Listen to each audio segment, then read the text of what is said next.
आप सबको वेलकम करते हुए मैं वेबिनार का स्टार्ट करता हूं। और बेसिकली मतलब एक थोड़ा सा मैं अपना इंट्रोडक्शन दे दूं कि मेरा नाम ताहिर सलीम है और मैंने 1973 में इलेक्ट्रिकल में एनडी से ग्रेजुएशन की, 1980 में एमबीए किया और उसके बाद कई जगह जॉब करके उसके बाद अपनी कंसल्टेंसी फर्म चलाता हूँ यूनाइटेड इंजीनियरिंग सर्विसेज के नाम से। इस प्रेजेंटेशन की अहमियत का अंदाजा है कि जो ऑयल एंड गैस सेक्टर में या रिफाइनरी जो सेफ्टी कंप्लायंस है वो हैजर्डस एरिया के हवाले से उसकी नॉलेज हम लोगों को बहुत कम है और उसकी थोड़ी सी अवेयरनेस मैं देना चाहता हूँ कि हम सब लोगों को इसकी अवेयरनेस, और उसी हिसाब से मैंने बहुत जगह देखा है कि लोगों ने इक्विपमेंट भी गलत लगाए हुए हैं और इवन हैजर्डस एरिया है वो मैं कोड के हवाले से अब आपसे बात करूंगा यहाँ पे साथ ही साथ चल के। वो हैजर्डस एरिया के हवाले से हमें एज ए इंजीनियर नॉलेज होनी चाहिए ताकि हम मैनेजमेंट को बता सकें ये इस तरह चीज़ें, क्योंकि ये इक्विपमेंट बहुत एक्सपेंसिव होते हैं। और अगर जैसे एक ट्यूबलाइट भी अगर आपकी 2000 की ट्यूबलाइट मिल रही है तो ये 50,000 की मिलेगी या लाख की मिलेगी जोन क्लासिफिकेशन के हवाले से। इसी तरह मोटर्स के हवाले से भी चीज़ है और इसमें एप्लीकेशन के हवाले से सिलेक्शन बड़ा मुश्किल है। एप्लीकेशन के हवाले से पाकिस्तान में हमने इसका रिस्क असेसमेंट भी किया है कुछ प्लांटों का, जिसमें हैजर्डस एरिया के हवाले से डिजाइनिंग भी की है। तो थोड़ा बहुत इसी हवाले से हमने भी कुछ सीख लिया। अब आपकी कोऑर्डिनेशन से कुछ और सीख लेंगे आपके साथ मिलके। तो मैं प्रेजेंटेशन को यहाँ पे स्टार्ट करता हूँ और उसके बाद आगे चल।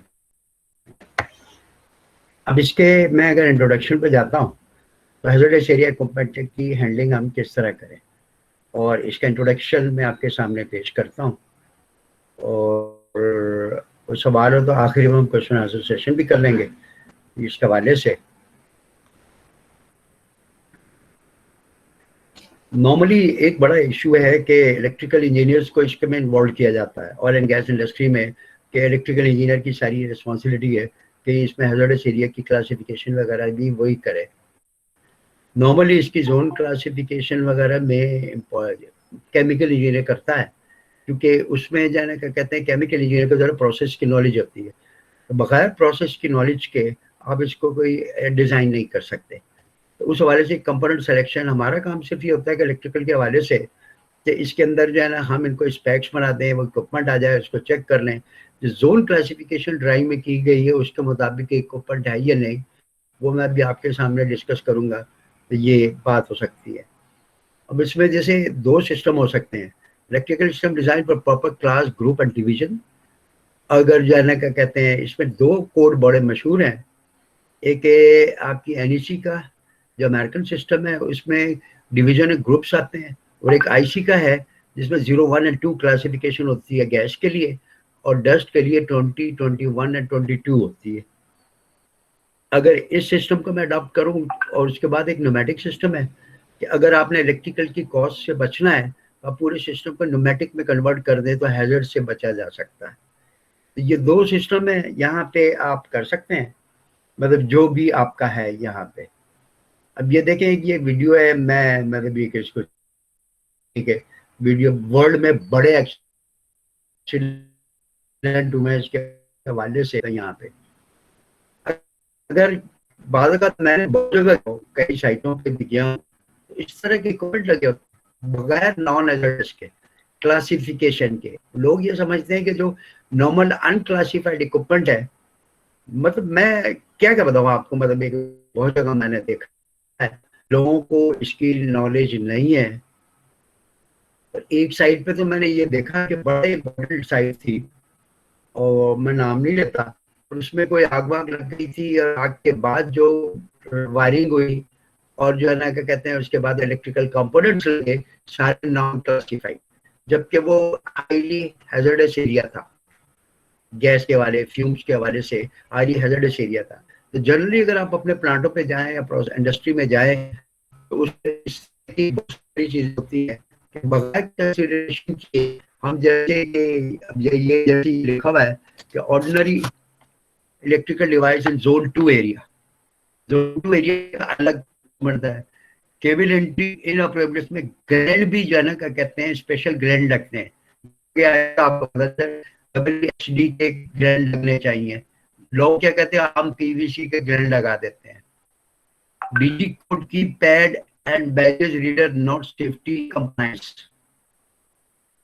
इन proper cap to be replaced by ये कंप्लेंट कैप, जो कैप वेब भी होंगे, मतलब वहां पे ये सारी इसके स्पेशल इक्विपमेंट, कोई नॉलेज होनी चाहिए, हमें बेसिक नॉलेज होनी चाहिए यहाँ पे।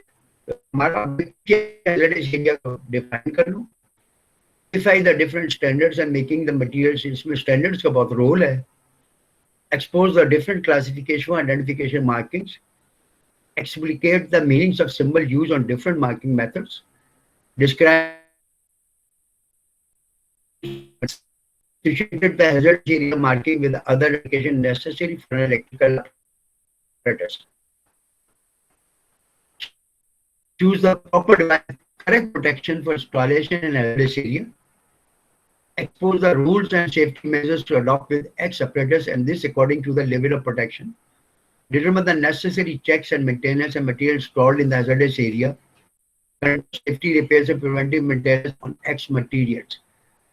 पाकिस्तान में मतलब मैंने तो बहुत कोशिश की, कोई अथॉरिटेटिव बॉडी भी नहीं है, ये कोई अथॉरिटेटिव बंदा भी नहीं है कि जो रिपेयर और मेंटेनेंस में नॉर्मल रूटीन में तो मेंटेनेंस और रिपेयर भी किया। भाई आप आगे क्या क्या लिमिटेशंस हैं, अब आगे आगे आगे चलेंगे तो जनरली एक एक्सप्लोजन तो बहुत टाइप्स के होते हैं। Nuclear explosion, explosion of a pressurized container, explosion related to the presence of inflammable substances, explosion related to the presence of dust, explosion caused by explosives, miscellaneous explosions. अब देखें ये primary explosion और एक secondary explosion होता है। All precautions which prevent a dangerous explosive atmosphere from being created. हम equipment का design ही ऐसा करें कि कोई एक्सप्लोजन इसमें ना हो सके। This is called a primary explosion. बास कंडीशन में ऐसा होता है, ये देखें, अब इसके अंदर आप देखें प्राइमरी एक्सप्लोजन पे पहले से ही कवर कर। अब इसके लिए ये किया जा सकता है कि जैसे यहाँ कुछ वो दिया हुआ है, avoiding flammable substances, deactivation, addition of nitrogen carbon dioxide gas, limitation of the concern. ये यूएल और एलईएल की दो कंसंट्रेशन होती हैं जिसमें upper limit and lower limit जिसमें मिक्सचर बनता है। अगर उसमें से एक भी चीज कोई ज्यादा हो जाएगी तो इग्निशन नहीं होगा। और ये आप देख रहे हैं कि घरों में भी क्या होता है, अब गैस का चूल्हा खोलते हैं, बाद का गैस अगर ज्यादा जाती है, आप तीली भी लगाते हैं तो वो इग्निशन नहीं होती वहां पे। नेचुरल आर्टिफिशियल वेंटिलेशन हो सकती है, उसमें जोन क्लासिफिकेशन भी चेंज हो जाती है वहां पे। Avoiding of the formation of explosive atmosphere, prevention of the ignition of explosive atmosphere, limiting of the results of an explosion to a harmless level, ये हमारी एक ड्यूटी हो जाती है। अब लेकिन बाज केसेस में ऐसा है कि if secondary explosion, explosions are not avoided completely by primary explosion, protection, then hazardous locations are divided into classes and divisions, और वो अभी मैं आपके सामने चलूंगा कि अब अगर ये कि आप ये कर ही नहीं सकते तो फिर हमें, जैसे अगर एक हमारा एक्सप्लोसिव इक्विपमेंट लगा हुआ है तो उसमें फिर मोटर भी एक्सप्लोसिव हैजर्ड्स के हवाले से हमें लगानी पड़ेगी वहां पे, यहाँ पे मोटर भी, तो वो बहुत एक्सपेंसिव है। तो इस एक्सपेंसिव से बचने के लिए बहुत सारी चीजें होती हैं। अब 3 एलिमेंट होते हैं, आपको भी पता है कि fuel, material, hazard material, exploding agent, air और ऑक्सीजन, एनर्जी, इग्निशन या स्पार्क चाहिए था। उसमें अब यही हो सकता है, एक्सप्लोसिव एटमॉस्फेयर हो सकता है, पोटेंशियली एक्सप्लोसिव एटमॉस्फेयर हो सकता है, और इसको डिफरेंट कैटेगराइज किया हुआ है। एक्सप्लोजन रिस्क एटमॉस्फेयर है, ब्लास्ट है, डेटोनेशन है। अब ये 3 एलिमेंट्स हैं necessary for having an explosion. Fuel material, energy, spark, oxidising agent, air और ऑक्सीजन वगैरह। अब जारी बात है इनकी वही एलईएल और यूएल के हवाले से मैं भी आपके सामने चलूंगा तो आपको पता चलेगा। Ignition may occur from sources such as the following: open flames, hot gases, chemical reaction, intense electromagnetic radiation, ionization, adiabatic compression and shock waves, static electricity से भी spark हो सकता है। Sparks are arcs from electrical equipment of wiring, hot surfaces of electrical equipment and wiring. अब जैसे ये देखें, अगर आप इग्निशन सोर्स क्या क्या हो सकते हैं इंडस्ट्री में, hot surfaces, Surface is heated by coil resistance lamps. Ignition temperature, spontaneous ignition temperature at which hazardous substance will spontaneously ignite without further energy. इसको spark नहीं आनी चाहिए. Electrical sparks occurs when circuits are broken to or static discharge takes place. Voltage circuits break आपका spark हो सकता है. तो ये three principles ensure that electrical equipment does not become a source of ignition. Explosive mixture can penetrate the electrical equipment and to be ignited. Measures are taken to ensure that explosion cannot spread to the surrounding atmosphere. इसका protection method ये होगा, can find the explosion proof, dust ignition proof. जैसे IC में इसकी जो gas का अगर environment है, गैस की लीकेजेस वगैरह तो 0, 1 और 2 आता है. और उसके बाद अगर डस्ट है तो उसमें 20, 21 एंड 22 वो आगे जाके स्लाइड्स में अभी आगे आपके सामने आएगा भी वहां पे. Second, the equipment is provided with an enclosure that prevents the ingress of potentially explosive mixture and contact with source of ignition arising from the function of the equipment. Isolate the hazard pressurization. बाद का purging करते हैं, pressurize कर देते हैं, nitrogen को भी इंडेक्ट करते हैं. Oil immersion, hermetic seal, encapsulation, restricted breathing. और हर एक की सर्टिफिकेशन बहुत जरूरी होती है कि बगैर सर्टिफिकेशन का कोई इक्विपमेंट आप किसी ऐसी हैजर्डस एरिया में इस्तेमाल नहीं कर सकते. मैं ये नहीं कह सकता कि मैं पाकिस्तान में बना के उसकी सर्टिफिकेशन के बगैर, इंटरनेशनल एजेंसीज हैं वो सर्टिफिकेट इसमें इशू करती हैं, वो आगे स्लाइडों में आपके पास आ भी जाएगा. Potentially explosive mixture can penetrate the explosive but must not be ignited. Sparks and raised temperature must only occur with certain limits. Limit the energy, intrinsic safety, pneumatics, fiber optics. ये अभी की डी, ई और F के हवाले से आप देखें. अब ये देखें, इसकी चार्ट भी मैं आपको दिखाऊंगा. LEL का मतलब है लोअर लिमिट और UEL का मतलब है अपर लिमिट. अगर इसकी अब क्लासिफिकेशन अगर आप देखें तो लोअर लिमिट में अगर गैस और एयर का रेशियो वो नहीं बन रहा तो इसमें कोई जो है ना लैक ऑफ गैस है तो इग्निशन नहीं होगा, स्पार्क नहीं होगा, एक्सप्लोजन नहीं होगा. अब उसके बाद अगर जैसे मीथेन का है तो मीथेन का 5% गैस चाहिए और बाकी एयर चाहिए. अगर इसे 5% से कम होगा तो इग्निशन नहीं होगा. और ये आपने घरों में भी अगर आप इसका एक्सपेरिमेंट कर सकते हैं, लेकिन रिस्क ना लें तो बहुत बेहतर है. Potential risk hazardous area LEL और UEL के दरमियान जब इग्नाइटेबल मिक्सचर होता है तो वहां पे होता है. और उसके बाद अगर एयर की क्वांटिटी बहुत बढ़ गई और मीथेन की अगर गैस के हवाले से मैं एग्जांपल भी दूं तो वो तो डेंजर को इसमें कोई इग्निशन नहीं होगा. LEL means concentration in air of flammable well-defined gas. Vapors are mist under which a gaseous explosive atmosphere is not present. UEL concentration in air of flammable well-defined gas. Vapors are mist above which a gaseous explosive atmosphere is not present. अब ये देखें, ये chart दिए मैं आपको. इसमें methane का LEL 5% है, UEL है, ब्यूटेन, प्रोपेन सब ऑर्गेनिक गैसेज हैं. हाइड्रोजन का 4% है और 75.6% है. इथेनॉल, गैसोलीन, कार्बन ऑक्साइड्स है, CO2, CO. ये इसके डिफरेंट लेवल्स हैं. थोड़ी बहुत जो अगर प्रोसेस में मैं जो मटेरियल इस्तेमाल करूँगा तो उसका MSD एक बनता है, उसमें उसके सारे फ्लैश पॉइंट वगैरह लिखे जाते हैं, उस हिसाब से इसकी डिजाइन की जाती है. अब कुछ टर्मिनोलॉजीज हैं जैसे इसके अंदर टेम्परेचर फेजेस में, और इसमें टेम्परेचर में भी T1 से लेकर T6 और NEC में T1 से लेकर T8 तक होते हैं. वो अभी आगे स्लाइडें आ जाएंगी, आपको पता चल जाएगा. फ्लैश पॉइंट वो है the lowest temperature at which a liquid gives off sufficient vapours to reach its LEL in the gas phase in atmospheric condition. Auto ignition temperature एक बड़ा इंपॉर्टेंट है. ऑटो इग्निशन टेम्परेचर को spark नहीं चाहिए होता. Is the lowest temperature above which an explosive atmosphere will ignite spontaneously at atmospheric pressure without need of ignition source, AIT. Or in dust to be differentiated a cloud of dust, a layer of dust. ये सारा जो है ना कि बहुत सारी चीजें मतलब हमें कभी पढ़ाया नहीं जाता.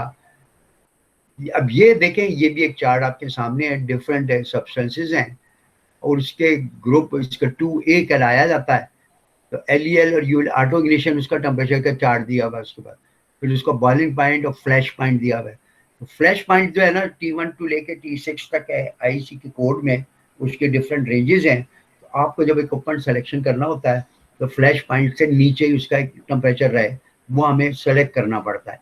इसलिए टेम्परेचर की क्लासिफिकेशन भी वहां पे देनी पड़ती है। डायमेंशन इसी तरह नीचे ही है, डस्ट का है, paper fibre, aluminium, corn, wheat, would. इसका ऑटो इग्निशन टेम्परेचर जैसे 570 डिग्री सेंटीग्रेड है, पर लेयर ऑफ 5 मिलीमीटर में 335 हो जाता है। अगर लेयर इसकी अगर पेपर फाइबर भी है तो ये सारी मटेरियल इंजीनियरिंग है ज्यादा, मतलब ये कि, लेकिन हम चूंकि इलेक्ट्रिकल पे सारा इसका प्रेशर आता है कि आपने इसको करना। अब ये जैसे स्टैटिक इलेक्ट्रिसिटी से भी स्पार्क हो सकता है, sparks are electric arcs, alumino thermal sparks, friction, inductive heating, flame, shockwave, radiation, या डिफरेंट सोर्सेज है यहाँ पे। अब ये जैसे एसीटोन, एसिटिलीन, एल्युमिनियम, बेंजीन, इसका मिनिमम एनर्जी लेवल एमजे जिसका कहते हैं, ये इसका चार्ट है कि ये डिफरेंट सब्सटेंस का डिफरेंट होता है। यहाँ पे एयर हाइड्रोजन, ये मैं आप ये दिखा देता हूँ, ये ग्राफ है इसका हाइड्रोजन एयर के कई उसका इम्पैक्ट यहाँ पे क्या आता है। अब फ्लेमेबल सब्सटेंस के ये उसके flammable gas, flammable liquid affair, ये प्लांटों पे ये लगे होते हैं कि यहाँ पे इस जगह ये मटेरियल है, तो आप उसी हिसाब से इस पे बात करें। अब ये फ्लेमेबल सब्सटेंस हैं बहुत सारे, हाइड्रोजन है, डस्ट फाइबर्स हैं, तो उसका सारा किस तरह इसको ये किया जाए यहाँ पे। अब थोड़ा सा हिस्टोरिकल मैं आपको बताऊं कि ये ओल्ड कंसेप्ट है coal mining safety and crude waste, कि माइनिंग में इसका बहुत है, डिटेक्टिंग मीथेन गैस। तो अब इसमें एक परिंदा भी इस्तेमाल होता था। In the 1700s, certain gases or lack of oxygen were detected with various hit and miss type of it. The candleless on miners' caps, or if carried by the miner, would either go out from the lack of oxygen, or the flame would get larger with a different coloring of the flame if certain gases were in the area. In some instances, these open flames caused fires explosive. By 1850. The Davis safety lamp came into use in the mines, resulted changed the way for miners to check the certain gases. और फिर एक ये परिंदा है जिसको कैनरीज कहते हैं। ये ज्यादा they took these canaries small cages with them down the coal mines where they work. The canaries were the miners' alarm signal to show them when the coal gas levels got too high. The canaries stopped singing and were most likely to be laid feet up on the bottom of the cage, poisoned by the mining gas. ये indicators था, पहले तो ये theory concept ही नहीं था detection का। अब ये देखें, ये थोड़ी सी एक स्पेक शीट है।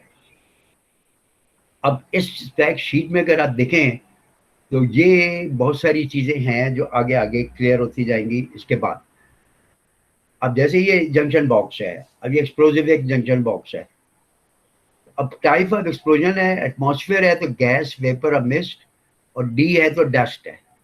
तो ये सेकंड 2G ये क्लासिफिकेशन इसकी है। EEX एक्सप्लोजन है, और ई है आपके एक्सप्लोजन प्रूफ है, और आपका ये इंट्रिंसिक सेफ्टी के हवाले से हम आगे बात करेंगे। और T6 इसकी टेम्परेचर क्लासिफिकेशन है। और ये EX से यूरोपियन कोड है कि एक्सप्लोजन प्रोटेक्शन मार्किंग होनी चाहिए इसके ऊपर, जो भी इक्विपमेंट आप इस्तेमाल करें। इक्विपमेंट ग्रुप एंड कैटेगरी जिसे 2 होती है हाइड्रोजन गैस के लिए, मेरे को जहां तक अगर याद है वहां पे उस हवाले से 2। Ambient temperature -20 to 40 if not marked. Name address the manufacturer, ये तो सी है। Serial number, C marking, essential information to safe use, EN500 इसका कोड है। और सर्टिफिकेट नंबर UX, बहुत दुनिया में इसमें कंट्रोल है। ये इसके हवाले से ये इसके जंक्शन बॉक्स की थोड़ी सी आपके सामने एक वो दी हुई है मैंने। अब ये देखें इसकी स्पेसिफिकेशन है। अब इस स्पेसिफिकेशन अगर आपके इक्विपमेंट में ये स्पेसिफिकेशन सारी इस तरह लिखी हुई होगी तो मार्किंग C और EC, identification number official approval, ये लेबोरेटरी का है। Material for use in explosive atmosphere EX। Apparatus group 1 mines का है, 2 सरफेस का है। एटेक्स डायरेक्टिव अभी आगे चलेंगे आपके साथ बात करेंगे।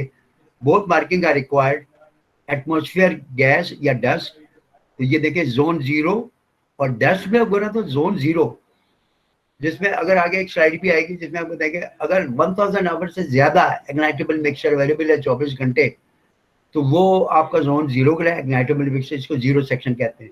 और इसमें जो भी इक्विपमेंट लगता है सबसे ज्यादा एक्सपेंसिव होता है, और उसमें डस्ट में फिर ये 20 में जाता है। इस तरह कैटेगरी 2 है, हाई लेवल ऑफ प्रोटेक्शन में जोन 1 कहलाता है, ये उससे कैटेगरी कम हो जाता है। अगर ये 10 से कम है तो 10 आवर से कम है तो ये जोन 1 कहलाएगा, और 10 जोन 1 एंड 2। और गैस में आईसी कोड के मुताबिक 21, 20, 21 एंड 22, ये कोड का हालात बहुत ही जरूरी है। अगर आप नीचे भी देखें गैस के हवाले से ये लिखा हुआ है कि परमानेंट प्रेजेंस है तो 0 है, ओकेजनल प्रेजेंस है तो 1 है, और रेयर प्रेजेंस है तो 2 है। इसी तरह डस्ट में भी परमानेंट प्रेजेंस है तो 20 कहलाएगा, और अगर ओकेजनल प्रेजेंस है तो 21 है, और रेयर प्रेजेंस है तो 22 है। इसकी नॉलेज और नो हाउ जब आप इंडेंट भी बनाएंगे तो ये बड़ा ही जरूरी है इसके अंदर ये करना। अब ये कुछ बहुत सारी एटेक्स डायरेक्टिव भी है वहां पे। अब ये है यूरोपियन कोड EN 50014 और आईसी का 600, अब ये थोड़ा सा चेंज हो गया 79(1), और 60079 में कुछ 21 तक इसके लिटरेचर अवेलेबल है, जिसमें आप, और BS का है 4683, यह है ओल्ड स्टैंडर्ड। और इसकी जो मार्किंग करते थे EEXD 2C और T4 एक टेम्परेचर क्लासिफिकेशन है, EEX एक्सप्लोजन प्रूफ है वहां पे, और इसमें इंडिकेशन और जोन की कोई क्लासिफिकेशन नहीं है। और यूएसए में फॉलो करते थे NEC 500, ये ओल्ड स्टैंडर्ड है, इसमें क्लास 1 डिवीजन 1 ग्रुप बी और टेम्परेचर क्लासिफिकेशन उसी तरह होती है। ये मटेरियल पर डिपेंड करते हैं ग्रुप्स में, डिवीजन 1 ग्रुप्स क्या है, क्लासिफिकेशन क्या मटेरियल प्रोसेस में मेरे समार है, इसमें भी नो इंडिकेशन। अब एक नया मार्किंग एटेक्स डायरेक्टिव इसके अंदर एक और है 949EC, उसकी डायरेक्शन इस तरह आती थी, न्यू मैंडेटरी है, उसमें भी वही 2D EEXD 2C T4, ये सारी कैटेगरी, इस कैटेगरी को समझना बड़ा मुश्किल काम है। इसमें भी टैक्स डायरेक्टरी ने IP कोड भी देना चाहिए, सर्टिफिकेशन नंबर भी देना चाहिए, इसके temperature limit for example T4 है, मैन्युफैक्चर रेफरेंस, सीरियल नंबर, ये सारे। और यूएसए का एक नया कोड है, NEC का कोड है NEC 505, उसमें तो उन्होंने जोन क्लासिफिकेशन दे दी है। यहाँ पे ये आईसी को जो है ना 0 थोड़ा सा इन्होंने अडॉप्ट किया है, तो ग्लोबल जो है ना यूनिफिकेशन के हवाले से इन्होंने अभी गैस में ये थोड़ी सी चेंजेस किए हैं यहाँ पे। तो ये इसमें थोड़ा सा ये क्या कहते हैं कि 505 कोड लेटेस्ट कोड जो मेरी नॉलेज में है यहाँ पे। अब इसमें यही है कि HEC is a method of analyzing and classifying the environment where explosive gas atmosphere may occur to allow the proper selection of electrical apparatus to be installed in that environment. Ignition source not considered, ESD, sparks, lighting, flames। 60079 के 10 में जाएंगे तो बहुत detail है इसके अंदर यहाँ पे हवाले से, यहाँ पे शायद इसमें आ भी जाए यहाँ पे, या मैं अभी आपके सामने देख। अब जैसे देखिए leak potential presence of ignition source, अब ये जगह जोन 0, जब टैंक में मटीरियल अगर पेट्रोल वगैरह डाला हुआ है तो वो जोन 0 कहलाएगा, और ये आगे जाके जोन 1 और उसकी सराउंडिंग में जोन 2 आएगा, और उसके बाहर जो है वो सेफ एरिया है यहाँ पे।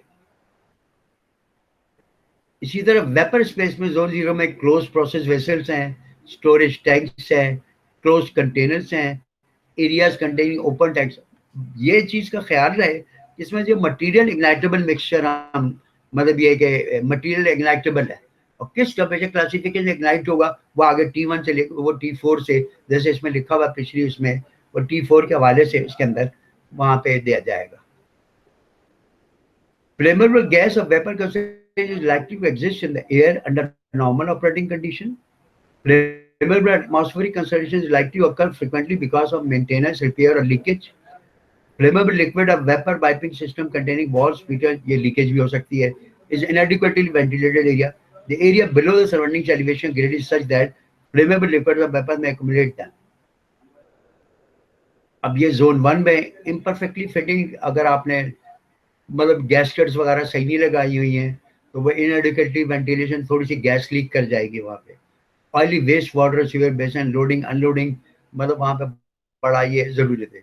इसी तरह जोन जरूरी 2 में रेयर ओकेजन आता है जिसमें vapours can be conducted in the location as through trenches, pipes और ducts located adjacent to zone 1, pressurized room where flammable gas vapor can enter in the case of failure of positive mechanical ventilation.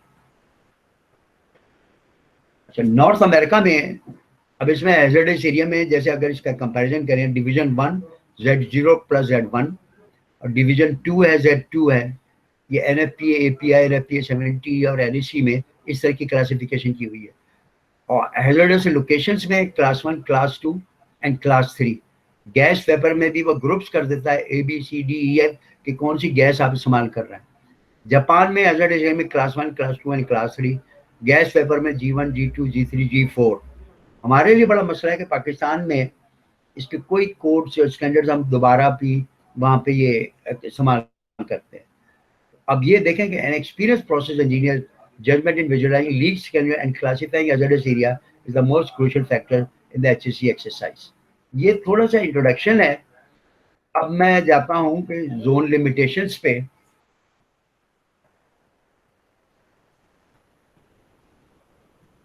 Zone assessment पे अगर आप जाएंगे तो यहाँ पे आपको इसका पता चल जाएगा, इसकी क्लासिफिकेशन के हवाले से। यहाँ पे रिस्क असेसमेंट होता भी क्या है कि किसी जगह अगर आप करें तो टोटल का रिस्क असेसमेंट एक्सरसाइज करते हैं, तो पाकिस्तान में हम कुछ प्लांटों में कर चुके हैं। इसी से हमने भी बहुत कुछ सीखा। Basic objective is to identify the possibility of explosive atmosphere existing in a given location. और इसमें जो आईसी का कोड है 60079 है, उसके कई पार्ट्स हैं। An ideal plant would be where no explosive ever exists. To influence the design of any plant facility that minimize such risk, a system can specifically specifying safe, cost-effective, and ENI equipment in classified area for operating plants. Hazardous area classification is a tool used together with the operational requirement for plant and process design. Results will never be a compromise between convenience of the operation and security against explosion. Certain situations must be considered which are generally not permissible, such as the continuous presence of an explosive atmosphere in an unrestricted area and the limits which are placed on the accessibility of the situation. Grouping various properties and conditions of hazard into HSE marks hazard specification notification, communication, design, engineering, equipment manufacturing, marking, testing, and maintenance easier. IC 60079 electrical apparatus और gas atmosphere part 10 classification. ये part 10 जो है वो आपका classification देता है कि 0, 1 and 2 के क्लासिफिकेशन में कैसे करूं। और IP15 है इंग्लिश प्रोटेक्शन, मतलब IP15 area classification code for installation, handling and flammable fluids. ये भी एक IP15 भी काफी हेल्पफुल साबित होगा। ये कोड की बहुत बड़ा जरूरी है। अब ये जो procedure for identification of hazardous area की रिलेटिव डेंसिटी है, मिनिमम मैग्नीशियम एनर्जी, जो इसका चार्ट मैं पीछे आपको दिखा भी चुका हूँ कि हर मटेरियल की अपनी मिनिमम एनर्जी लेवल होगा। मैक्सिमम एक्सपेरिमेंटल सेफ गैप कितना होगा कि कितना गैप रखा जाए, गैस्केट की भी क्लियरेंसेस कितनी रखी जाए, ignition temperature, the minimum temperature at which the ideal gas and mixture will dispersion ignite. Her properties her material का अलग अलग इग्नाइटेबल मिक्सचर भी होगा। Depending upon the direct fossil emission for gases, vapor, atmosphere, surface equipment, gas group, continuous danger। हाँ, ये वही जो अभी मैं पहले भी आपसे बात कर चुका। More than 1000 hours per year ये जाता है 0 सेक्शन पे। एरियाज में dangerous concentration of flammable gases, vapours are present continuously a long term under normal operating condition. ये सबसे ज्यादा डेंजरस इग्नाइटेबल मिक्सचर, और इसकी क्लासिफिकेशन आईसी में इस तरह की हुई है, और इसकी जनरेट से 0 और यूरोपियन कोड एनईसी के मुताबिक 505, और आईसी में और एटेक्स डायरेक्ट में डिवीजन 1 एनईसी 500 में एटेक्स डेरिवेटिव में। और इसमें इसी तरह जैसे एक गैस के ऊपर वेंटेड टैंक्स अगर आपके, इसी तरह जैसे सेकंड है 10 hours per year danger duration less than 1000 hour, ये जोन 1 कहलाता है। इसमें जनरेटेड अगर आप जो इक्विपमेंट सिलेक्शन भी करेंगे इसी के मुताबिक आप 0, 1 एंड 2, तो कॉस्ट में बहुत इम्पैक्ट आता है। तो आप अपनी एप्लीकेशन के हिसाब से जो मेरी ज़रूरत है उसी हिसाब से उसको इस्तेमाल करेंगे। ये इसके अंदर देखें जनरेटेड जोन 1, और इसमें 0 से कम मतलब इग्नाइटेबल मिक्सचर मत के पकड़ने की कैटेगरी 2 और IC ATEX directive division 1 NSE 500 zone 0 and 1 is common division. Open tanks welts PSC and PSV vents ends of wing, ये इसके एग्जांपल्स हैं, कुछ इसके अंदर आपके साथ शेयर किए. उसके बाद जोन 2 है, तो less than 10 hours per year. Areas में dangerous concentration of flammable gas vapours are present rarely and only be briefly. अब जैसे गैस की लाइन है और एक कन्फाइंड एरिया में है, तो उसके गैसकेट थोड़ी सी लीक कर गई, तो उसमें एक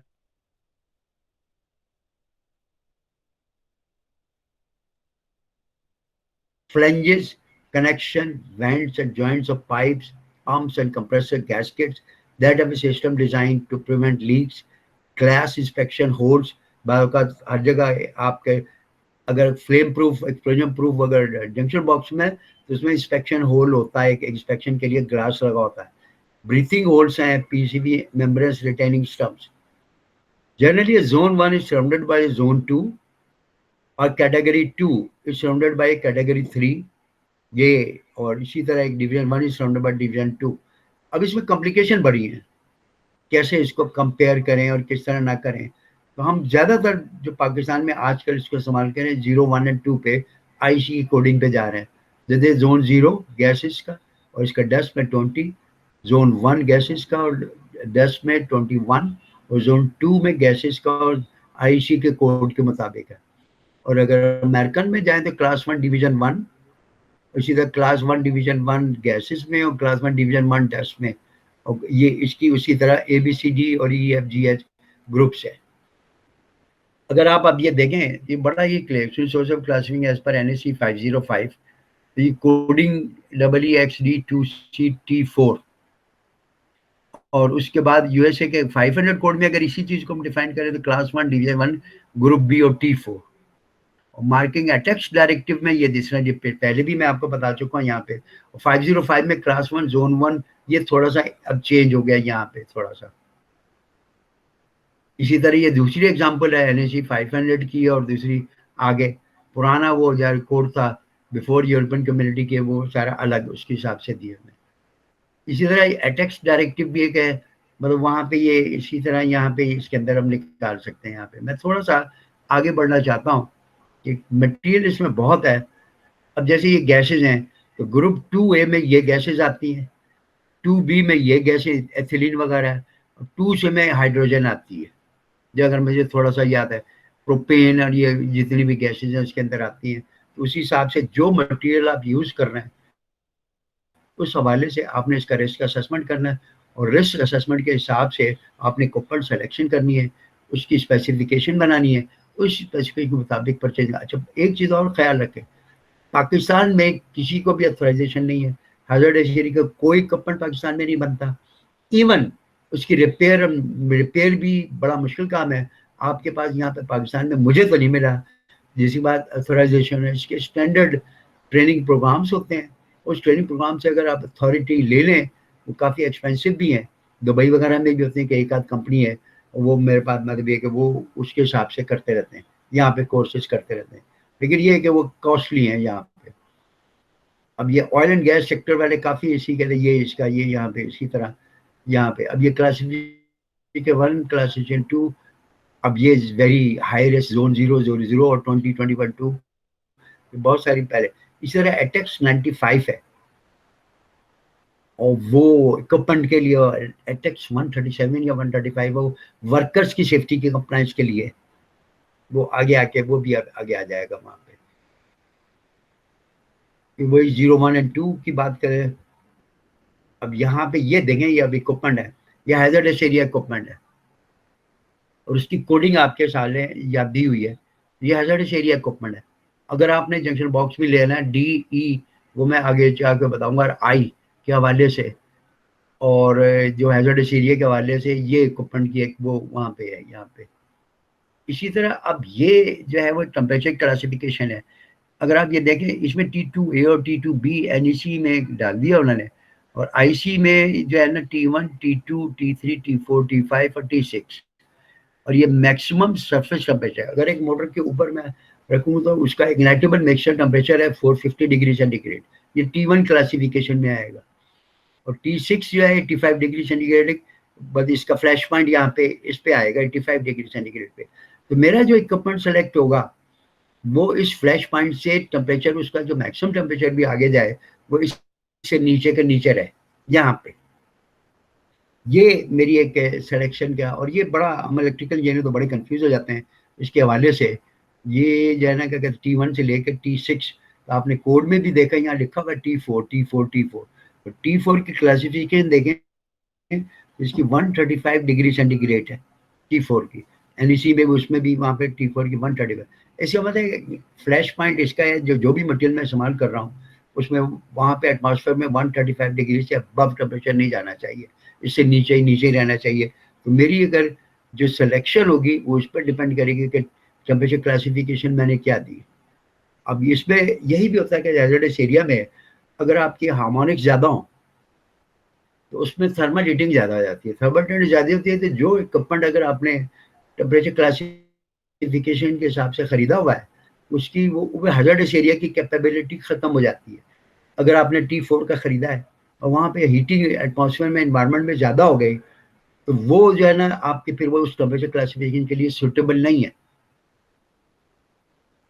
ये यहाँ पे maximum surface temperature is 450 degree centigrade, तो उसके लिए फिर special marking ambient temperature 20 to 40 degrees है। The temperature correspond to class T1 to T6 is the MSC maximum surface temperature. It is a certification by the vendor and one certifying authority that the surface temperature of the device junction box igniting fixture could reach at a maximum in the worst condition, explosion, fire inside the apparatus, in direct relation, not to mix with the self ignition temperature. वो अलग चीज है बिल्कुल। In practice, the maximum MST class is selected 80% of the SIT safety card. SLD ने SIT at तो 305 है तो इसको पॉइंट है 244 डिग्री से ज्यादा नहीं जाना चाहिए। ये एक छोटा सा मतलब ये कि अंडरस्टैंडिंग हमारी होनी चाहिए यहाँ पे। अब ये देखें, अब T1 में कौन कौन सी गैसेज हैं, T2 में कौन सी गैसेज हैं, T3 T4 में T5। अगर आप इसमें अब ये देखें तो आपको पता चल जाएगा पेट्रोल के इसमें, अगर आप लोग पेट्रोल पंप पे, आप जो जनरल अवेयरनेस में पेट्रोल पंप पे आपको बहुत ज्यादा जाना चाह रहा था, तो वहाँ पे ये आप देख सकते हैं कि ये किस क्लासिफिकेशन में, मेरे ख्याल में डीजल वगैरह जो है ना ये T2 में आते हैं। इस हवाले से अगर आपके पेट्रोल पंप पे जितने डिस्पेंसर भी लगे हैं उसकी जो डिस्पेंसर की भी हैजर्डस एरिया की है, और उसमें मैंने इवन इंटीग्रेशन वगैरह में देखा, इवन कराची में भी देखा है, ये टेम्परेचर क्लासिफिकेशन मतलब हैजर्डस एरिया की कोई कंसेप्ट ही नहीं है। लोगों ने जो मिला, अब स्मगल्ड ईरानी पेट्रोल जैसे बिक रहा है, तो वो तो आम नॉर्मल पंप से लगा के, बहुत ही डेंजरस है ये, नॉर्मल पंप से लगा के आपको फीड दे रहे हैं वहाँ पे जो। और बाकी ये डिस्पेंसर भी, ये तो अब ऑयल एंड गैस कंपनियां कुछ इसमें केयरफुल हो गई हैं, तो इसलिए जो है ना क्या कहते हैं, इस पे कुछ काम हो रहा है क्योंकि ये एक्सपेंसिव हो जाता है। अभी भी बहुत काम करने की हमें जरूरत है इसके अंदर अगर सेफ्टी कंप्लायंस करनी है।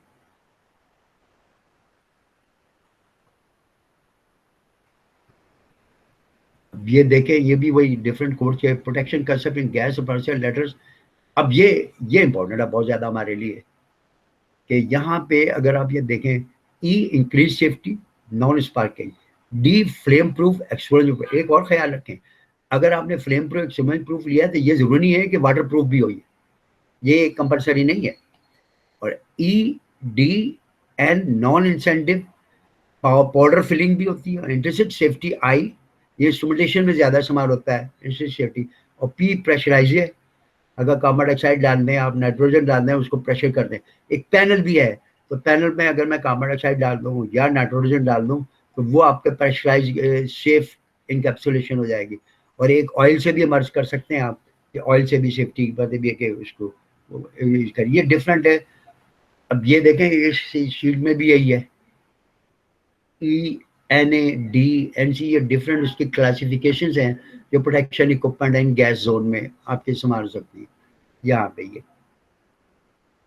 ये वही protection concept for non electrical equipment machinery, वो उसकी मैं बात नहीं कर, मैं सिर्फ इलेक्ट्रिकल। अब ये देखें, अब ये जनरल रिक्वायरमेंट्स हैं तो ई एक्स लिखा होगा। अगर आप स्विच बोर्ड भी लेने जाएंगे एक्सपर्जन प्रूफ का, तो जनरल रिक्वायरमेंट उसमें ई एक्स लिखा होगा, general requirement for the type and testing of electrical equipment intended for explosion area.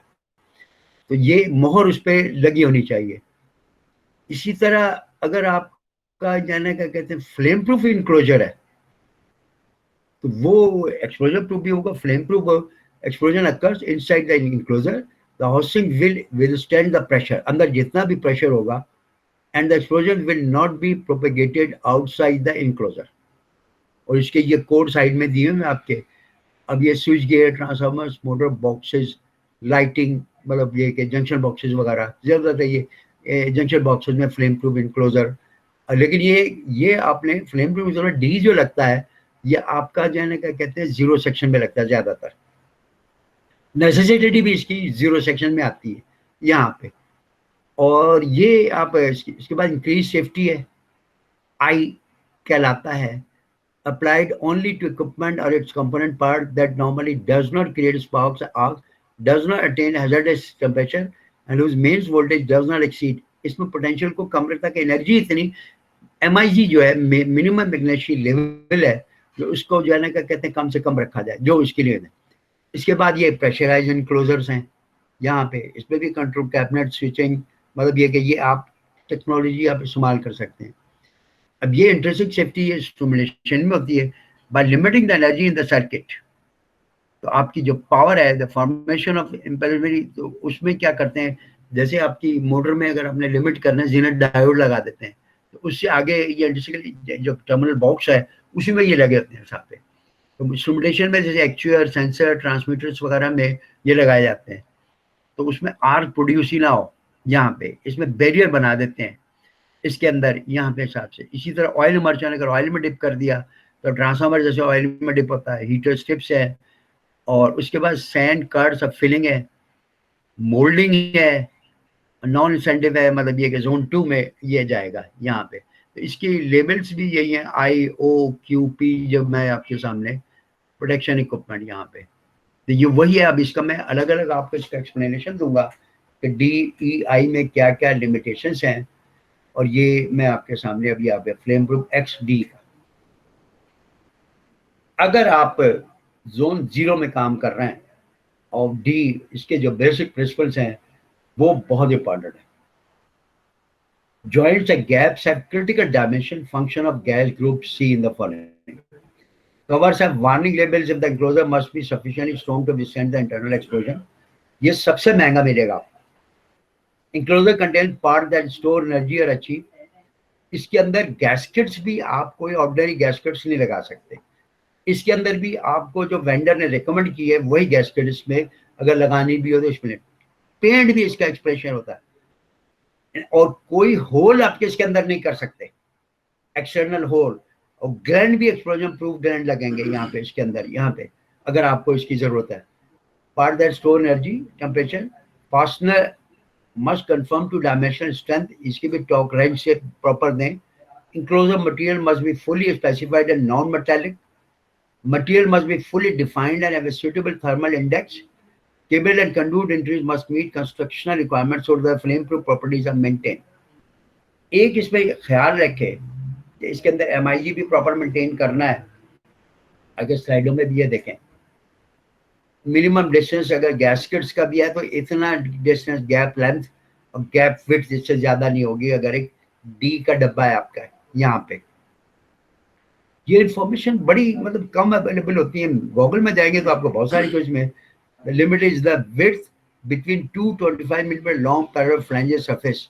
ये बहुत इंपॉर्टेंट है और हम रिपेयर और मेंटेनेंस में इसका ख्याल नहीं रखते, तो लोग खुद ही हाथ डाल के हम लोग उस्ताद बन जाते हैं और कहते हैं कि जी हमने ठीक कर दिया। तो मैंने तो देखा पाकिस्तान में किसी का इसकी अथॉरिटी नहीं है कि इसकी मेंटेन भी कर सके, इसलिए फिर बड़ी कंपनियां ये करती हैं कि ये रिप्लेस ही कर देती हैं।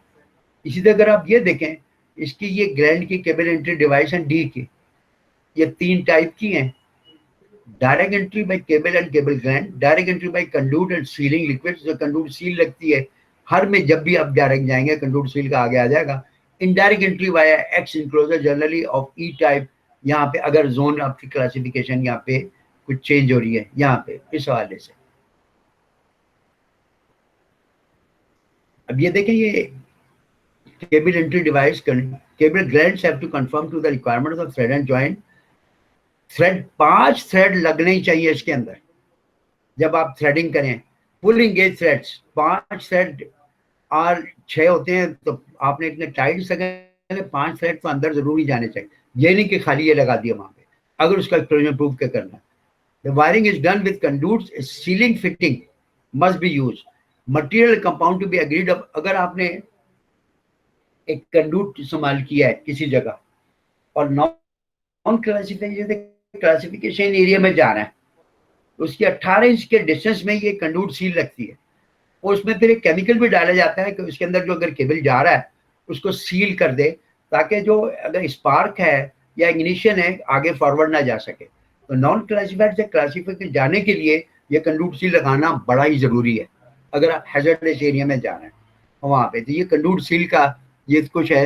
Clear source are not allowed in flame proof enclosures. कोई इसमें होल वोल तो आप कर ही नहीं सकते यहाँ पे। ये कंडूट सील का कंसेप्ट भी बहुत इंपॉर्टेंट है और एक डी इनक्लोजर बड़ा ही इंपॉर्टेंट है। और यहाँ पे क्या करते हैं कि लोग, मैंने बड़ी रिफाइनरीज वगैरह में भी देखा है कि लोग खुद ही काम करते रहते हैं जबकि आप अलाउड नहीं है। आप अथॉरिटी इसकी लेके आते जो मर्जी चाहे करें। अब इसमें आप ये देखें, flame proof does not mean water proof.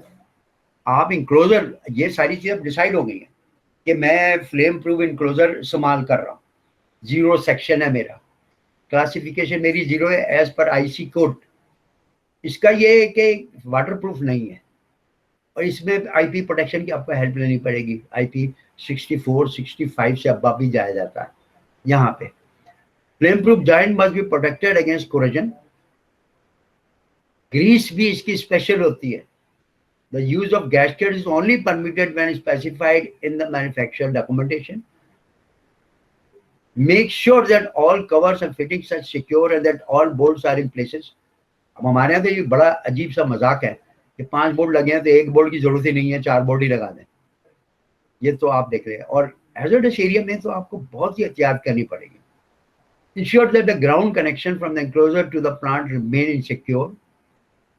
Gaskets, anti-condensation space heater etc. must not be added to the enclosures which have not been designed for. और इसकी ग्राउंडिंग बहुत जरूरी है।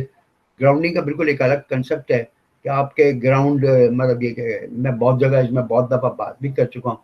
Grounding doesn't means your proper protection. Grounding means you have to provide a easiest path for operation of the power devices, OPD devices. Drilling additional is strictly forbidden. अब यहाँ पे ये करते हैं कि मेरे पास एंक्लोजर आया, जंक्शन बॉक्स आया, अब उसमें और केबल डालने हैं तो मैं उसमें होल ड्रिल करके केबल ग्लैंड भी पीवीसी का लगा देता हूँ और उसमें केबल डाल देता हूँ। ये बिल्कुल ड्रिलिंग एडिशनल होल्स बिल्कुल जरूरी, कोई बिल्कुल कर ही नहीं सकते उसके अंदर, आप कुछ हाथ ही नहीं लगा सकते। Holes which are not used must be blanketed using appropriate plugs of D-type engraved on the plug. अब इसमें अगर आपको मैं वीडियो मेरे पास वगैरह अवेलेबल हो जाएगी, मैं इसको दिखा दूंगा, अभी दिखाऊंगा। इसका पार्ट 2 मैं 29 करूंगा, तो उसमें मैं आपको ग्रैंड की अगर वीडियो आएगी तो मैं वो भी दिखा दूंगा आपको। यहाँ पे वो जो है ना, जिसमें कि इसके ग्रैंड भी प्रिपेयर करने में कितना टाइम लगता है वहाँ पे। और पाकिस्तान में जितनी ऑयल एंड गैस इंडस्ट्री इसकी ख्याल रखती है, बाज नहीं भी रखती। Spare part must be strictly identical to the original ones. कोई इसका pressure, D apparatus not used on large volumes. Calibration and maintenance problems long term required to open. Do not open the enclosure under voltage off करके.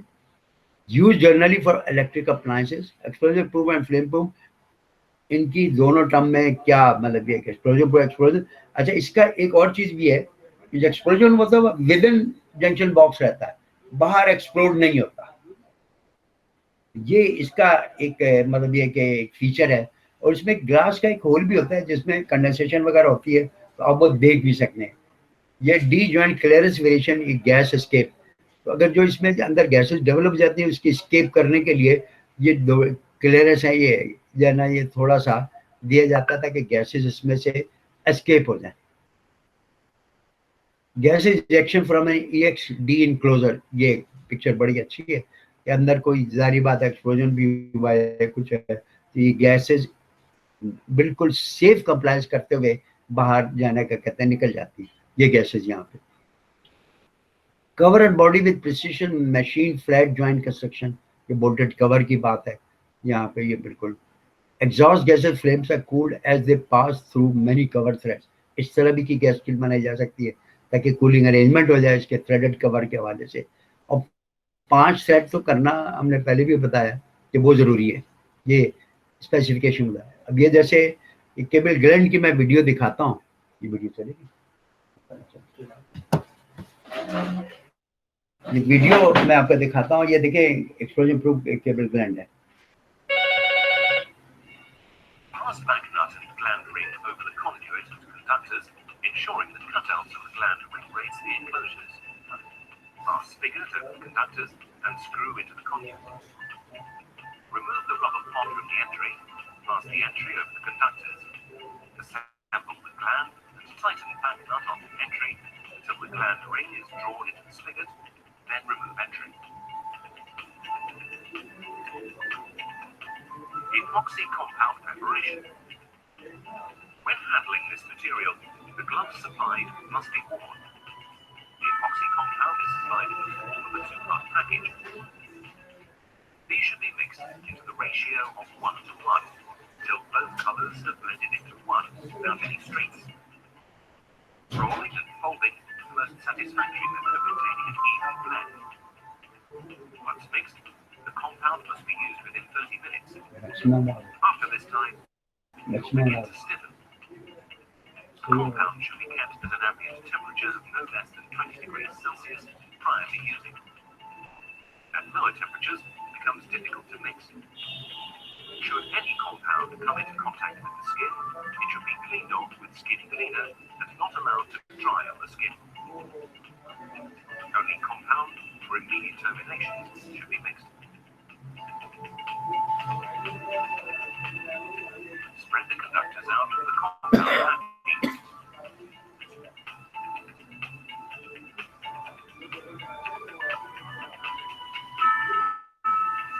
Pack the compound between the conductors as shown.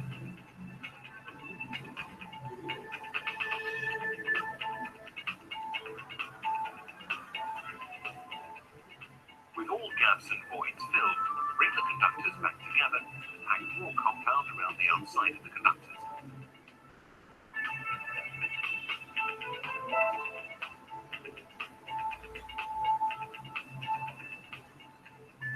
Tape the conductors together to prevent disturbance of the compound seal.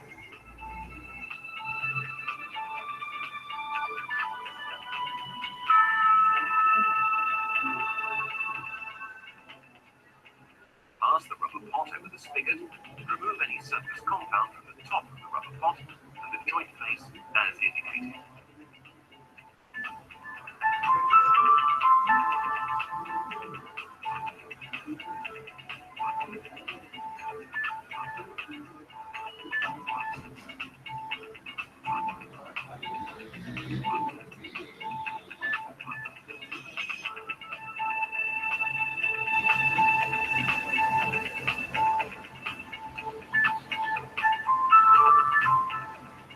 Pass the conductors through the entry, which may have been previously fitted into the equipment. Ensure that compound does not cover end of the rubber pot. Fit the rubber pot into the entry. Locate and hand tighten back nut to the entry. Important note: the conductors must not be moved for a minimum of 4 hours. Allow the compound to cure. Untighten the back nut from the entry to enable inspection. The rubber pot may be removed for inspection to ensure that the compound packing is satisfactory. Add further compound if necessary. Reassemble the rubber pot and the entry. Hand tighten the back nut on the entry and add half a turn to the spanner or wrench.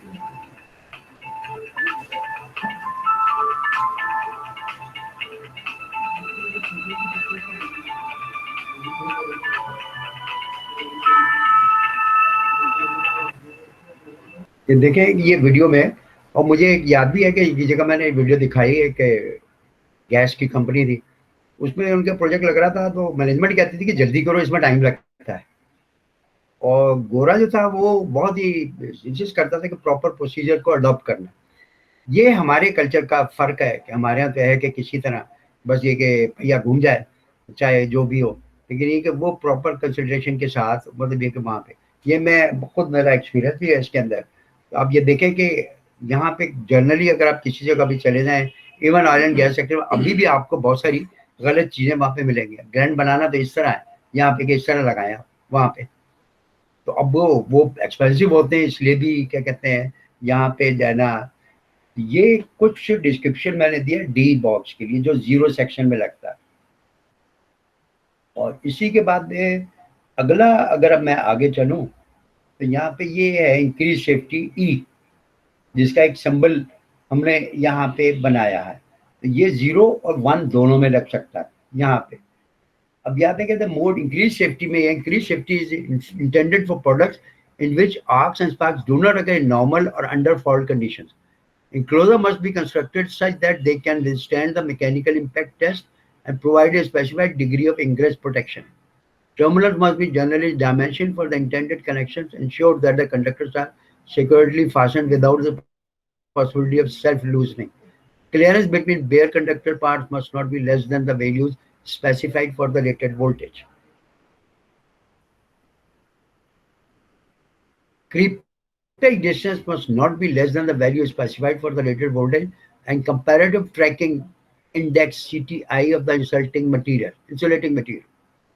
Electrical insulation material must have mechanical stability up to at least 20,000 above the maximum surface temperature, 20K. Temperature of parts of equipment must be limited so not to exceed values that could affect the thermal stability of the material and the temperature classification of the equipment. The mode increased safety applications, rotating machines, induction motors, luminaires, transformers, heating devices, terminal boxes, and terminal assemblies. अब ये देखें यहाँ पे आपको protective device पहले से लगा के दे देते हैं, मोटर के अंदर थर्मिस्टर जैसे है, दैट इज उसमें लगाना बड़ा जरूरी होता है। Protective device shall be installed in the winding temperature switches, temperature sensor. There is a mandatory request for E-type electrical motors. A motor having its temperature protection device disabled is no more of an E-type. अगर आप thermistor को disconnect कर देते हैं इसके अंदर temperature का, तो वो E-type की रहेगी नहीं मोटर। ये आपको इसमें बहुत ही ख्याल रखना पड़ता है। अब ये D उससे कम है E, ये लेस एक्सपेंसिव भी होगा, लेकिन ये आपके ऊपर है कि आप क्या सिलेक्शन करते हैं और क्या इक्विपमेंट लेते हैं वहाँ पे। अब आप 0 सेक्शन है तो बहुत, तो उसमें अगर जंक्शन बॉक्स भी लगेगा, मोटर भी लगेगी, सब डी के करस्पॉन्डेंस लगेगी। और ये ई के ये ex explosion E enclosure that contain bare conductive parts requires an ingress protection of IP54, ये भी कंडीशन है। ये है इंग्रेस प्रोटेक्शन, आपको पता है IP इज हार्डकोर और 4 है उसकी वाटर पेनिट्रेशन के हवाले से। Additional hole must be drilled strictly in accordance with current safety regulation and the permissive number of holes. इसके अंदर आप जाने का कहते हैं होल कर सकते हैं, अगर आपको अगर इसका पूरा आइडिया सही तरीके। Holes not use must be blanket using appropriate plugs mark EX explosion proof. इसमें अगर नहीं भी इस्तेमाल कर रहे हैं तो आप एक्सप्लोजन प्रूफ इसके अंदर इस्तेमाल करेंगे वहां पे।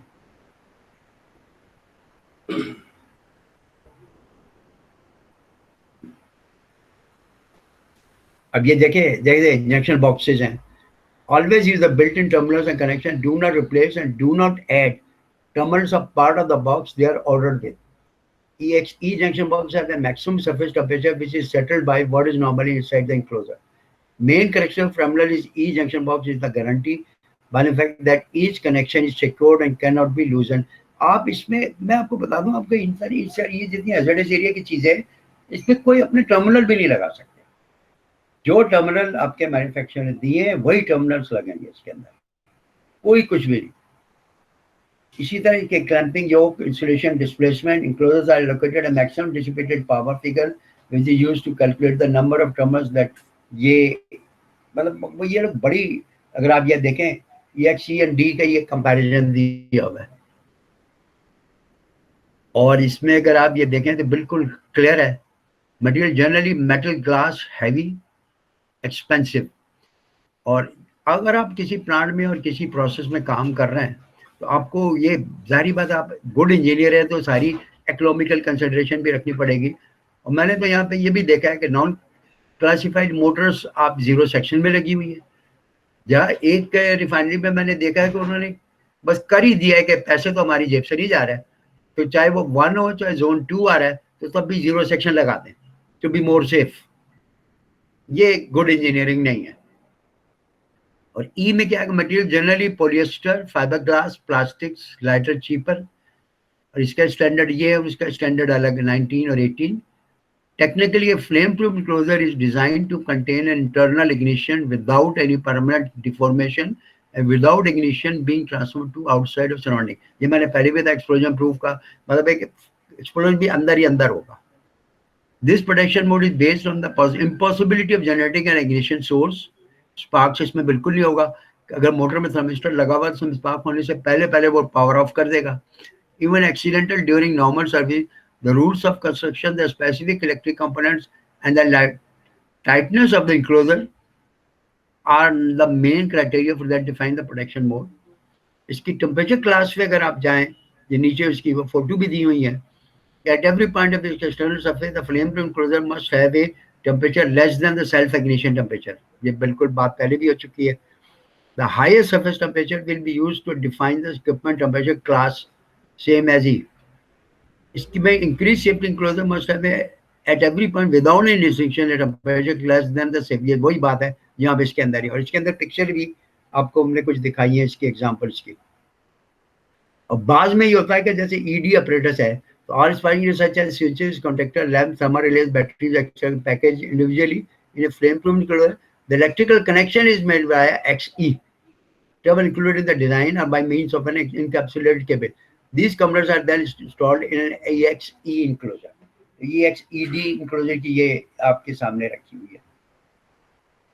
अब ये इमरजेंसी लाइटिंग का भी उसी तरह हवाले से EEXED2CT4 और इसकी इंग्रेस प्रोटेक्शन क्लास आपने देखी IP67 है और MIG इसकी 10 जूल्स है 960 डिग्री, और ये कंट्रोल स्टेशन बराबर में ED का दिया हुआ है यहाँ पे टर्मिनल में। ये बहुत सारी चीजें हैं। अब इसमें जो प्रिकॉशंस करनी है वो मैं आपको सामने रखना चाहता हूँ। वहां पे cable gland must maintain at least IP54 ingress protection class का मिनिमम है IP54 और threaded entries with minimum 6 millimetre thread जब भी आप इसको इंस्टॉल करें। Metal cable glands do not require certification but should comply with recognized standards. Engraved EH इस पे होना चाहिए। ये नहीं हो कि बास आजकल तो ऐसे कि जाली भी मोहरें लगी होती हैं। Plastic cables require an EC type examination certificate by a notified body. ये standard registered bodies हैं जो उसको notified कर सकते हैं। Unused entries must be fitted with a suitable stopping plugs. वो भी एक्सप्लोजन प्रूफ हो, एक्सप्लोजन ना हो तो ई की कैटेगरी क्यों। Additional hole must be drilled strictly. इसके अंदर डी में तो आप होल कर ही नहीं सकते और ई में आप होल अपना कर सकते हैं लेकिन according with the current safety regulation जो आपके पास है। और earthing of the cable entries either internal metal segment plate generally in brass or alternatively a thick could be also be brass with which is normally supplied with intended। ये साथ ही आएगी जिसके साथ हमने अर्थिंग करनी है वहां पे। ये देखें, ये पिक्चर देखें आपके सामने है, जैसे पीछे नीचे वो प्लेट लगी हुई है उसके साथ हम अर्थिंग का कनेक्शन करेंगे यहाँ पे।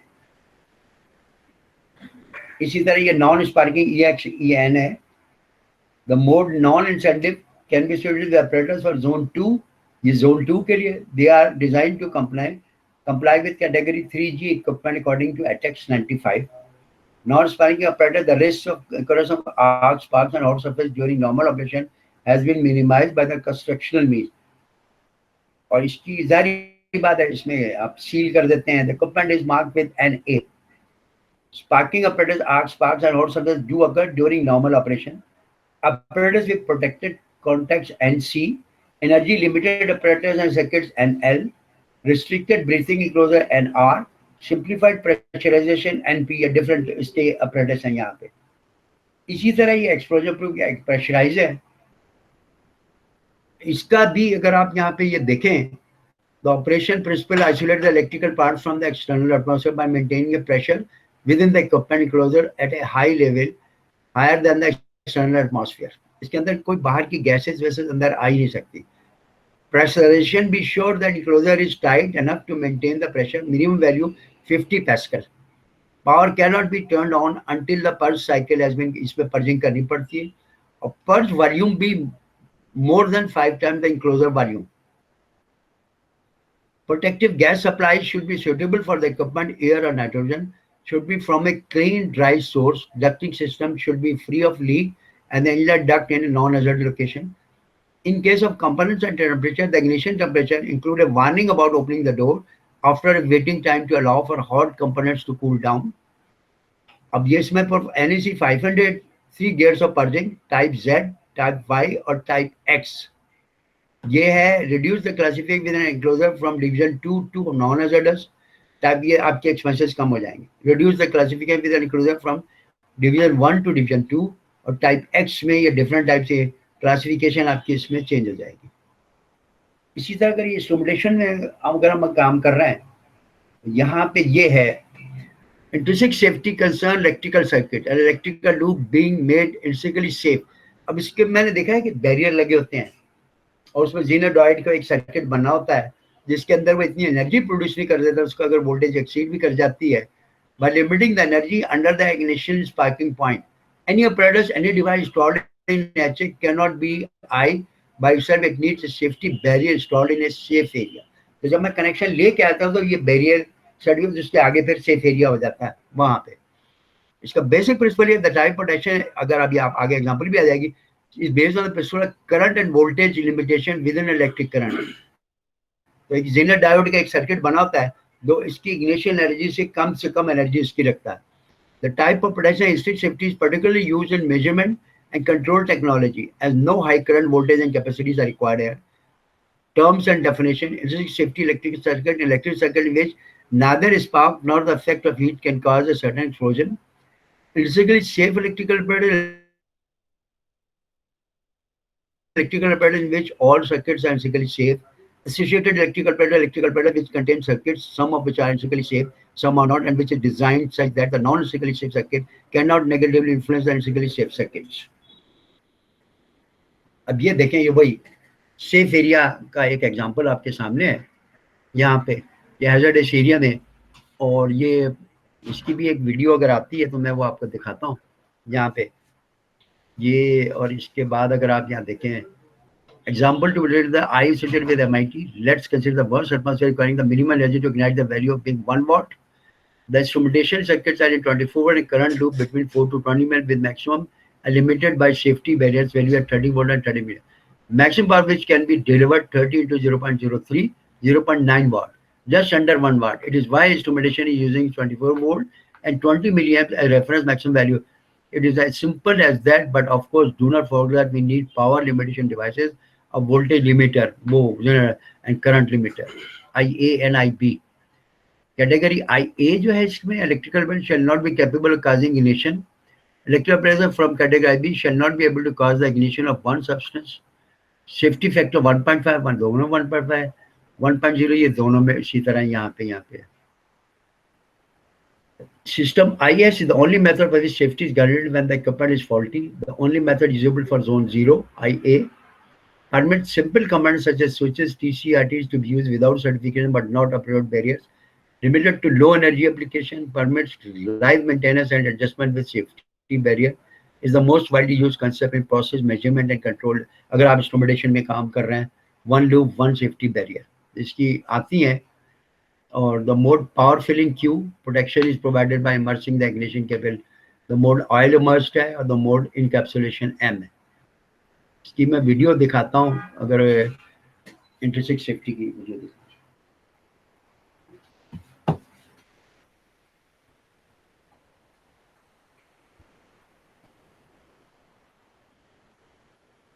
Flammable gas, the vicinity of electronics, an explosive issue. Two tests show the causes of explosions and explosion protection. The first test, the causes of an explosion. A practical test. A plexiglass tube is filled with oxygen. When mixed with ignitable 5% propane gas, an explosive air gas mixture. The mixture-specific ignition curve is shown in a voltage current diagram. It shows the danger areas. The ignition energy caused by electrical sparks decides the existence of an explosion. If below the limiting curve, then no ignition of the gas occurs. If above, then an explosion takes place.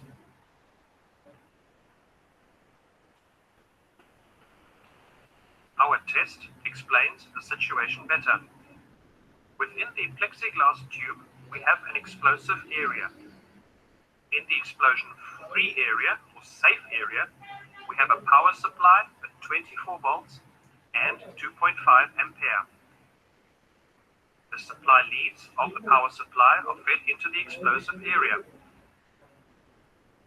In the worst case, what would happen with a short circuit? The energy-rich electrical spark ignites the air-gas mixture. In explosive environments, a dangerous fault with fatal implications.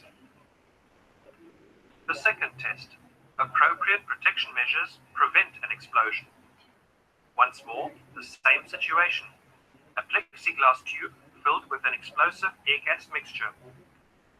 Inside, the supply leads of the power supply, which is in the safe area, so that no spark is created that can lead to an explosion. The energy must be kept below the ignition energy of the mixture-specific limit ignition curve. This means that both the voltage and the current values in the explosive environment must be limited. For the realization, the protection class intrinsic safety offers a constructive solution. It principally consists of a resistor together with Zener diodes. It functions as follows. Firstly, a resistor limits the current, also in the case of dangerous short circuits. And secondly, a Zener diode limits the voltage in case of a fault. In measurement and control circuits, this is typically less than 30 volts. Both components limit the electrical energy. Correctly dimensioned, the spark energy lies below the ignition limit curve in the safe area, and the circuit is then intrinsically safe. Let's put the sample to the test.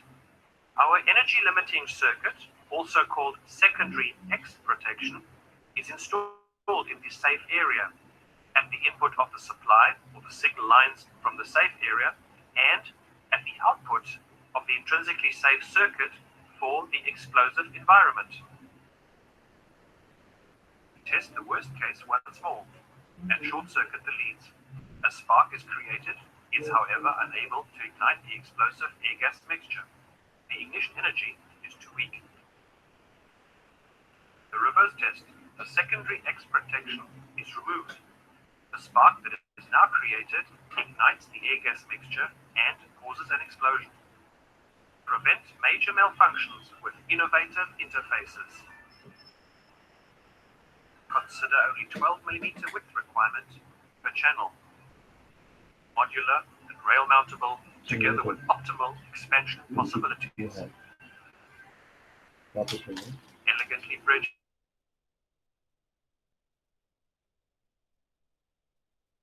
For improved.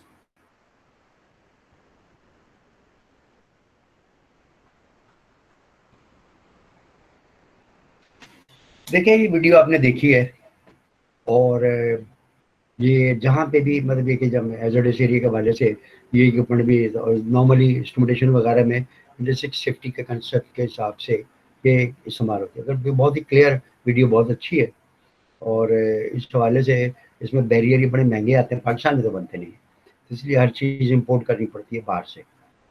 ये एक छोटा सा, अब ये intrinsic safety to improve pressurize या different इसकी summary एक थोड़ी सी मैं मतलब ये पार्ट 1 को मैं कुछ ख़त्म करना चाहता हूँ।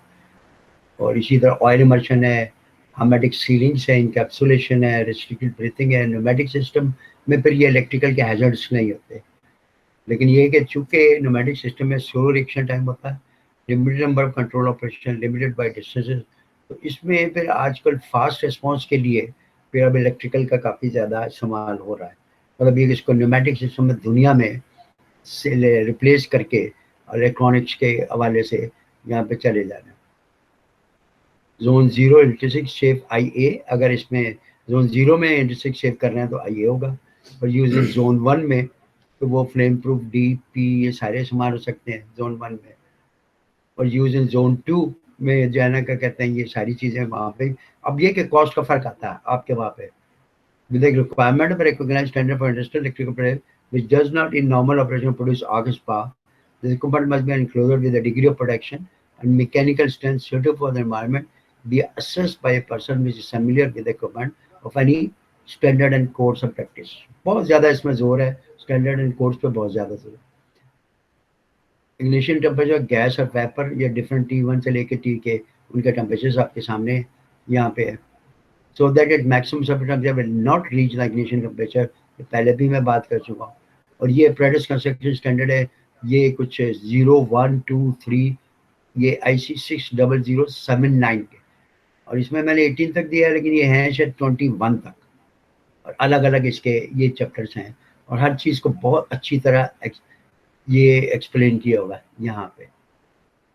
likely to be significant duration really release rate कैसे, ये सेफ्टी प्रिंसिपल्स हैं इसके, नॉलेज ऑफ फ्लेमेबल मटेरियल्स हैं यहाँ पे, sources of release area classification procedure वो आगे आएगा दूसरे में, ज्योमेट्री ऑफ सोर्स रिलीज, ये prevention physical barrier over pressure purging, ये देखें ये वही उसी का relation between flammability and properties का आपके साथ लैटर देन एयर। अच्छा, अब ये इसमें रिलेटिव डेंसिटी लैटर देन जब कोई भी जोन है लैटर देन भी और हैवियर देन एयर भी हो सकता है, तो उसी हिसाब से इसकी वो जो है ना वो 60079 शायद 10 में है।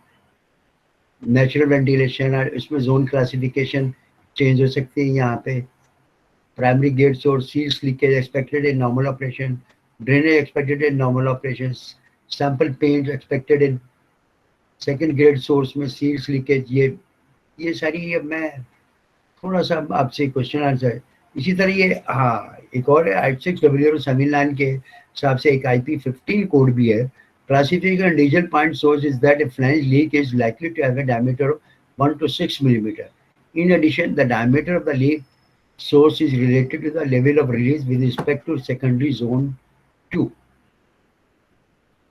Steps that need to be completed in order to arrive at the hazardous classification at present point: identify the point source of release, determine the grade of release and fluid category, establish zone classification, determine hazard radius, preparation of hazardous area, drawing hazardous area classification। ये देखें ये पूरा IP15 के आने से मैंने ये पूरा चार्ट बना दिया कि क्या क्या स्टेप इसके अंदर लिए जाएं। यहाँ पे starting point for any classification to determine all the ignition source का पॉइंट आपको मालूम करना पड़ता है। The following key documents are used when determining the source of release: equipment list, piping instrumentation diagram, heat and material balance और plot plan. इसमें MSD sheet भी चाहिए था कि मटेरियल आपको क्या चाहिए था। It is important for the process engineer to consider other potential source of release which may not be shown in the above document. Example includes oily water drain system, drain hubs and vent pipe, etc. The grade of source is dependent on the likely frequency of release. Continuous release more than 1000 जो पहले मैं आपसे बता चुका हूँ. Primary release between 10 to 1000. Secondary release less than 10 hours. Releases are present of less than 10 hours but occur on a frequent basis during normal operation. This should be considered as primary gates. Fluid category या different fluid categories हैं. A, B, C, G unclassified यहाँ पे। IP code exposure is determining from exposure POCC and range। ये मतलब the POC is the probability of an individual being on site within the hazardous area, or N range is the time weighted average number of release source which can be affect the individual during their time within the hazardous area। IP15 provides 4 values for POCC: 0.22 individual spends, 0.13 individual spends और 0.55 individual spends on average of 2 hours, 0.02 individual. ये अगर आप इसमें देख लें तो आपको ये पता चल जाएगा। Before determining the level of release it is analysis determine the probability of ignition, control probability of ignition 0.003, weak probability of ignition 0.01, medium probability 0.1 and strong probability 0.1। अब ये मैं थोड़ा सा मतलब ये कि यहाँ पे अब इसको मैं ख्याल में पार्ट 2 में रखूँ तो बेहतर है। ये काफ़ी ज़्यादा मतलब यहाँ पे हो गया है, ज़्यादा मतलब कि मैं यहाँ पे ये असेसमेंट के यहाँ पे क्लोज करते हैं। और जो है ना, अब आपके कोई क्वेश्चन है तो जब पार्ट 2 मैं 29 जनवरी को इसका करूँगा। उसमें जितना भी हो सका हमसे, काफ़ी अभी मटेरियल बहुत है यहाँ पे। ये मैं आपके क्वेश्चन अब लेना चाहता हूँ, अगर आपके पास कोई क्वेश्चन है तो वो माइक कर दो।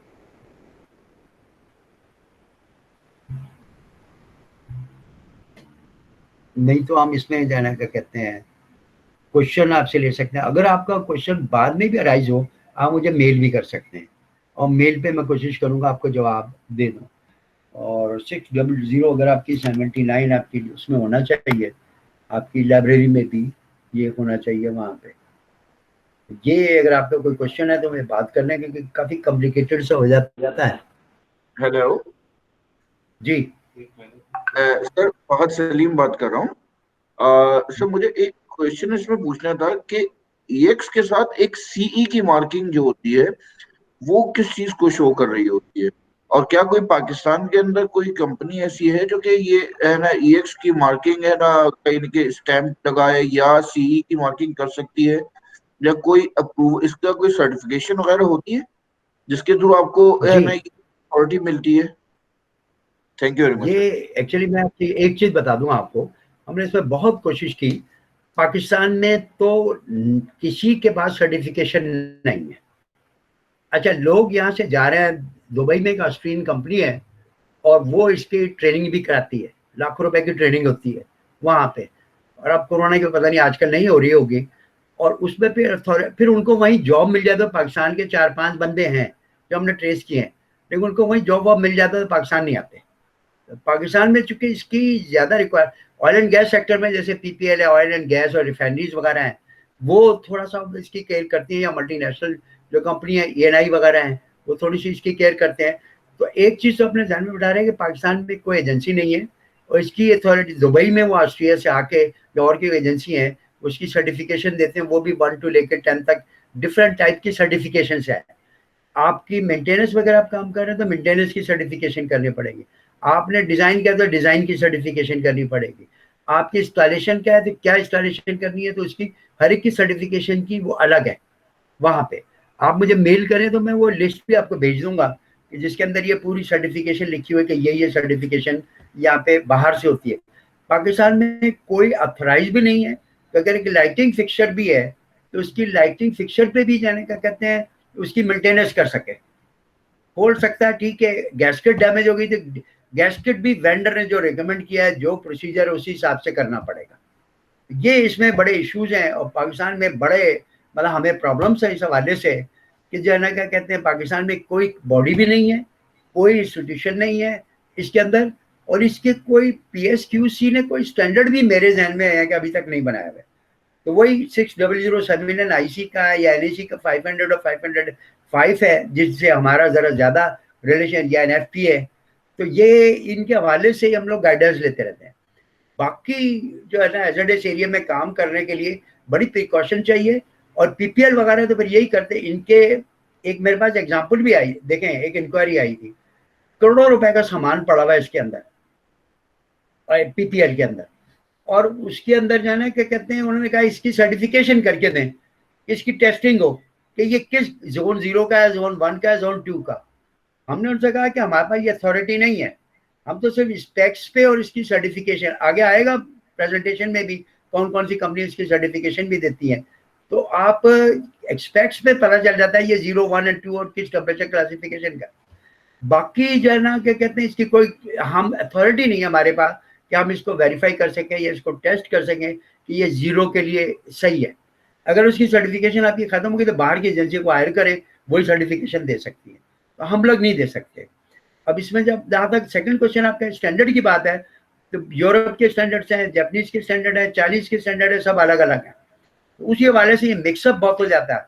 अब आप ये देखें, उसमें क्लास 1 है NEC कोड में, 0 सेक्शन, जो IEC में 0 सेक्शन है, जो 24 आवर्स इग्नाइटेबल मिक्सचर है। तो हमेशा लोग इसमें बड़े कंफ्यूज होते हैं। इसमें फिर होता यही है कि मेरा अगर अमेरिकन प्लांट है या अमेरिकन इक्विपमेंट मैंने लेना है तो फिर मैं एनईसी को फॉलो करूंगा, उसकी कंप्लायंस देखूंगा, लेकिन बेसिक कंपनी की एक प्रिंसिपल होना चाहिए कि हमने किसको फॉलो करना है।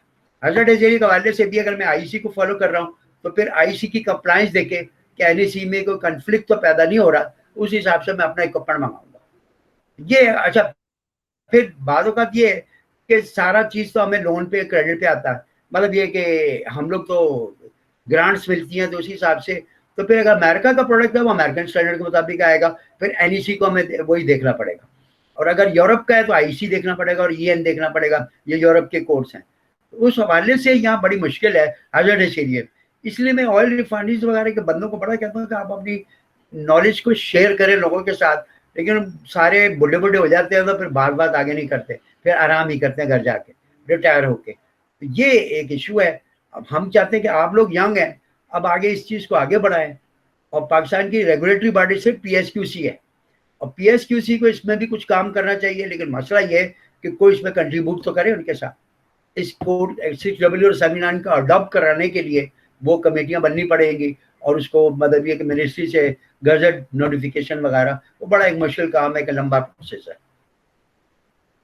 जी sir. Thank you very much sir, thank you very much sir. जी सर, और कोई सवाल हो? जुबैर तुम्हारा सवाल? मैंने आपको एक सजेशन दी है राधा कि आप केस स्टडी क्यों नहीं जाते, मतलब just take the example of a ghee plant जहाँ पे हाइड्रोजन होती है, एक 100 फीट बाय 20 फीट का कमरा होता है जहाँ पे हाइड्रोजन जनरेटर भी होता है और पाइपिंग होती है associated. Hydrogen is highly flammable and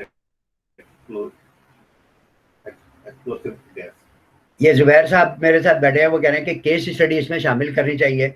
ये इसकी मुश्किल ये है कि एक्सेसिबिलिटी की बात है।